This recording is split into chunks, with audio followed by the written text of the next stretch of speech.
Selamat pagi. Kami dari kelompok 7 akan mempresentasikan hasil diskusi kami. Kami atas nama Asimawati Tobing, Denisa Triputri Sitorus, dan Yulia Mulyatinduru. Judul topik diskusi kami yaitu tanggung jawab sosial perusahaan. Langsung saja saya akan menjelaskan pengertian tanggung jawab sosial yaitu Corporate Social Responsibility dalam bahasa Indonesia dikenal dengan tanggung jawab sosial perusahaan, sedangkan di Amerika konsep ini seringkali disamakan dengan corporate citizenship. Pada intinya, keduanya dimaksud sebagai upaya perusahaan untuk meningkatkan kepedulian terhadap masalah sosial dan lingkungan dalam kegiatan usaha dan juga pada cara perusahaan berinteraksi dengan stakeholder yang dilakukan secara sukarela.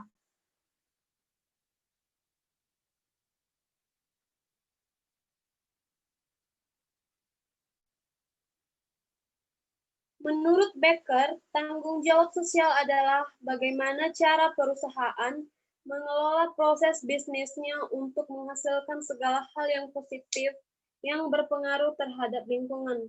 Contoh dari tanggung jawab sosial perusahaan ini misalnya pada konsumen yaitu menciptakan produk atau memberikan jasa yang dapat bermanfaat bagi konsumen atau masyarakat.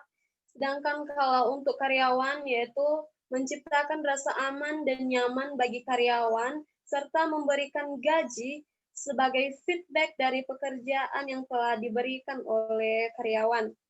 Becker menyebut bahwa ada dua model penetapan tanggung jawab sosial, yaitu model Amerika tradisional. Model ini sifatnya filantropis, yang mana ketika perusahaan itu memiliki laba atau keuntungan, dia memberikan kepada masyarakat ataupun pemerintah dalam bentuk pajak.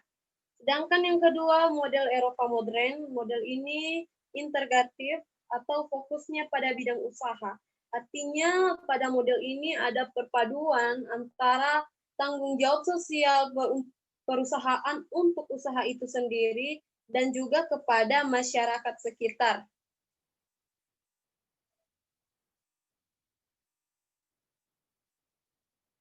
CSR adalah basis teori tentang sebuah perusahaan membangun hubungan harmonis dengan masyarakat tempatan.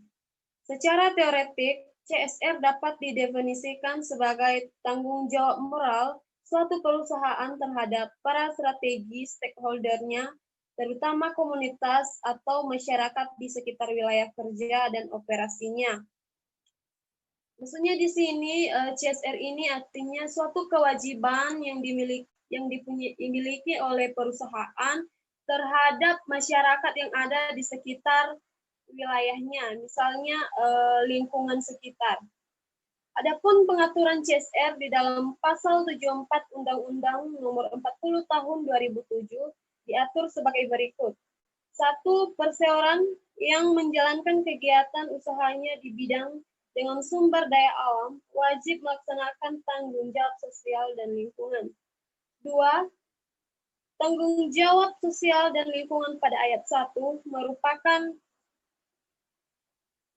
kewajiban perseroan yang dilanggarkan dan diperhitungkan sebagai biaya perseroan yang pelaksanaannya dilakukan dengan memperhatikan keputusan dan kewajaran. 3. Perseroan yang tidak melaksanakan kewajiban sebagaimana dimaksud pada ayat 1 dikenai sanksi sesuai dengan ketentuan peraturan perundang-undangan. 4. Ketentuan lebih lanjut mengenai tanggung jawab sosial dan lingkungan diatur dengan peraturan pemerintah. Baik, demikian saja yang bisa saya jelaskan. Selanjutnya akan dijelaskan oleh teman saya, Denisa Triputri Sitorus.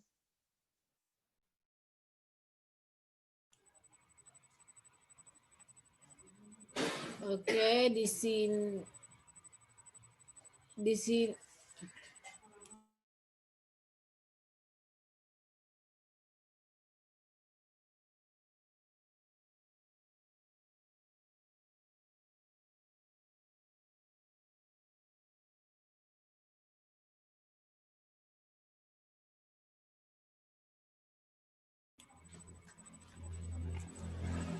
Oke, di sini ada prinsip tanggung jawab sosial perusahaan atau corporate social responsibility.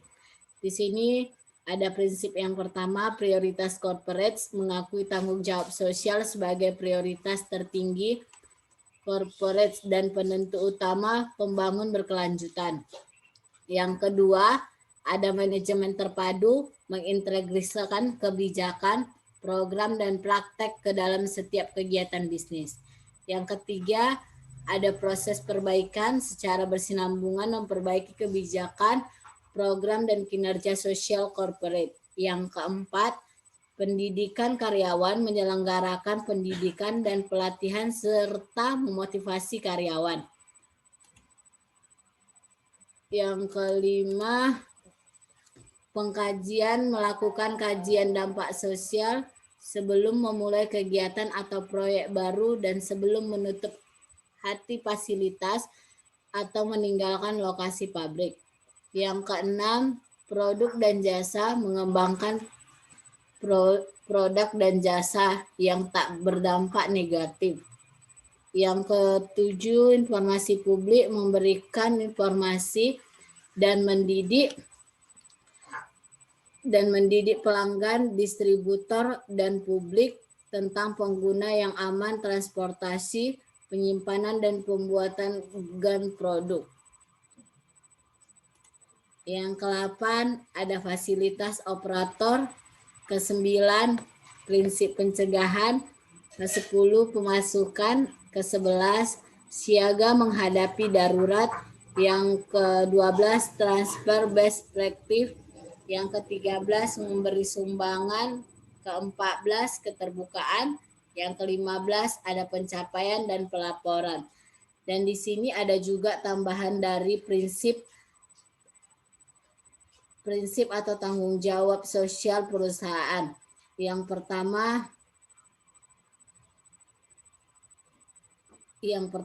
ada prinsip akuntabilitas atau tanggung gugat. Di situ dijelaskan mengandung berbagai makna tentang penegakan aturan atau siap menerima hukuman atas perbuatan yang salah. Tanggung gugat ini salah satu konsep penting yang dilakukan dalam diskusi berkaitan dengan dunia swasta dan pemerintahan. Yang di sini dilanjutkan pedoman bagi perusahaan multinasional menurut Organisasi Perekonomian Corporate dan Development. Yang pertama ada memberi kontribusi untuk kemajuan ekonomi. Yang kedua, menghormati hak asasi manusia. Yang ketiga, mendorong pembangunan kapasitas lokal. Yang keempat, mendorong pembentukan human capital. Yang kelima, menahan diri untuk tidak mencari pembebasan di luar. Yang keenam, mendorong dan memegang teguh prinsip GCG. Yang ketujuh, mengembangkan dan menerapkan praktek-praktek sistem manajemen. Yang kedelapan, mendorong kesadaran pekerja. Yang kesembilan, tidak melakukan tindakan tebang. Yang ke-10, mengembangkan mitra bisnis. Yang ke-11, bersikap abstain terhadap kegiatan politikal lokal. Di sini yang C, standar tanggung jawab sosial perusahaan. Pertama, perkembangan masyarakat. Kedua, konsumen. Ketiga, praktek kegiatan institusi yang sehat. Yang keempat, lingkungan. Yang kelima, ketenaga kerjaan. Yang keenam, hak asasi manusia. Yang ketujuh, organisasi pemerintah. Di sini ada tanggung jawab sosial perusahaan sebagai gerakan sosial perusahaan akan dijelaskan oleh teman saya, Asimawati Borutobing. Baik, di sini saya akan menjelaskan hasil diskusi kami. D. Tanggung jawab sosial perusahaan sebagai gerakan sosial perusahaan. Menurut Jennifer Adheribursera, bahwa gerakan sosial terbesar dalam periode saat ini adalah gerakan CSR yang memberi tekanan terhadap multinasional, negara, hukum internasional yang dipandang banyak mengabaikan jika tidak mau dikatakan sangat miskin dalam memperhatikan persoalan globalisasi berkata, Penerimaan terhadap prinsip CSR pada dasarnya bukan terletak pada persoalan hukum, tetapi lebih banyak perlawanan ekonomi dan politik.